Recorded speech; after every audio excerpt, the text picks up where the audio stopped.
Today we're diving into a quick and easy breakfast staple, oatmeal. And guess what? We're making it right in the microwave. Yep, you heard me right.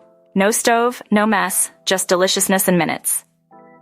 Before we get started, hit that subscribe button below and ring the bell so you never miss out on our tasty recipes. First, grab your favorite microwave-safe bowl. Now let's add in half a cup of old-fashioned oats.